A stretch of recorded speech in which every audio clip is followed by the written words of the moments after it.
અશ્વને સ્વાર્થે હાથમાં હથિયાર લઈ કાઠિયાવાડ કીધો એવા પહેલા ઘોડાઓ હતા, એવી ઘોડીઓ હતો. આજના સમયમાં ટેકનોલોજીનો યુગ છે અને સારી સારી ગાડીઓ આવી ગઈ છે. ત્યારે ખાસ કરીને સૌરાષ્ટ્ર અને કાઠિયાવાડ અને બાબરિયાવાડમાં એક એવો ઘોડો છે કે જેની કિંમત 36 લાખ રૂપિયામાં ઘોડો છે તે બાબરિયાવાડમાં લેવામાં આવ્યો છે.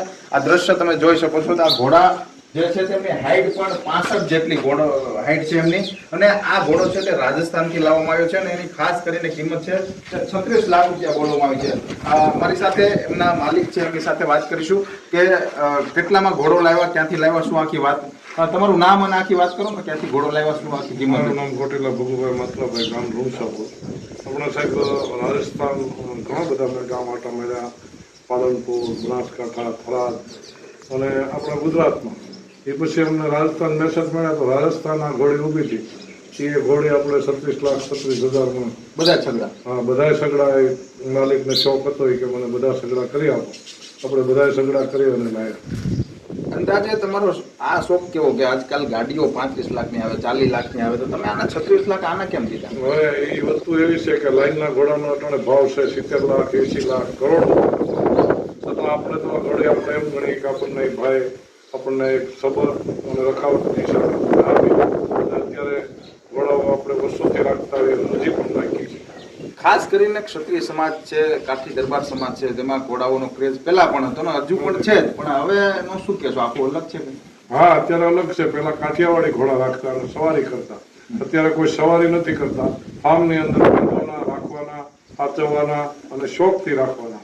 અને જ્યાં ત્યાં કોઈ લાઈન હોય, રીંગું હોય, કોઈ મહેસાણા છે, કોઈ આપણા બનાસકાંઠા, સાબરકાંઠા અથવા તો પુષ્કર, એમાં આપણા ગવર્મેન્ટ સરકાર ઘોડાને બોલાવે છે, ત્યાં બધા ઇનામો આપે છે. અને જે ઘોડાના રૂપ હોય, કન્ડિશન હોય, એનો નિષ્ણાંતો આપણને પેલું ઇનામ, બીજું ઇનામ આપે છે.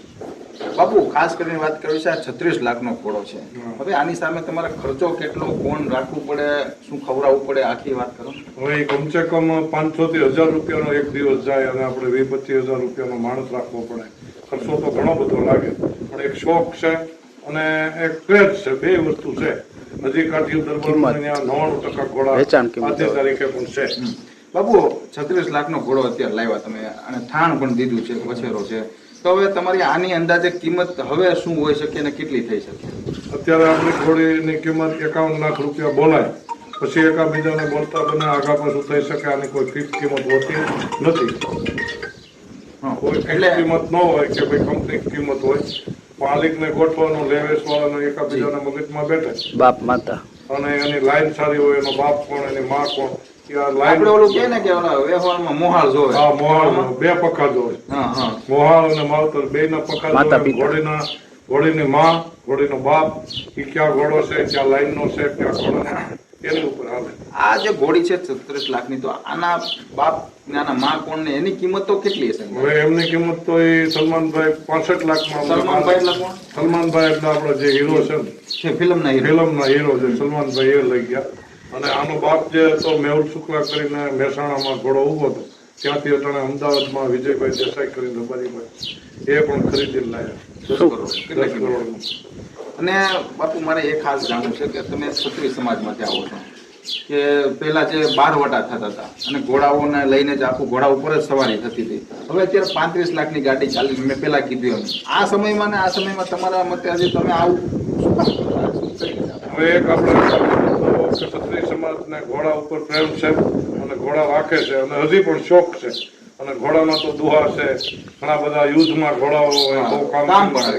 અને આ એક સૂરજનું જાનવર છે, સૂરજનું જાનવર ઘોડું છે. એ કોઈ અવતાર નતો, આ તો જે તે વખતે ભોળાનાથને જેથી દરિયો હલોયો હોય એમાંથી આ નીકળે છે.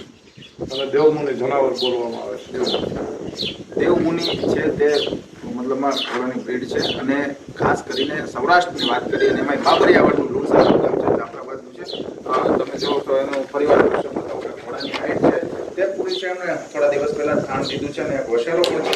અને એમની કિંમત જે છે તે 36,66,666માં આ ઘોડો છે તે લાવવામાં આવ્યો છે. અને રાજસ્થાનથી ખાસ કરીને આ ઘોડો છે તે લાવવામાં આવ્યો છે. હજુ પણ સૌરાષ્ટ્રમાં ક્યાંક ને ક્યાંક જે 35 લાખની ગાડીઓ, 40 લાખની ગાડીઓ અને એ પણ અલગ અલગ રીતે જે કિંમત હોય છે, ત્યારે બસ આ જ રીતે ઘોડાઓનું પણ હજુ ક્યાંક ને ક્યાંક આવું સામ્રાજ્ય જોવા મળી રહ્યું છે. મહેન્દ્રસિંહ, નાવલી ન્યૂઝ, અમરેલી.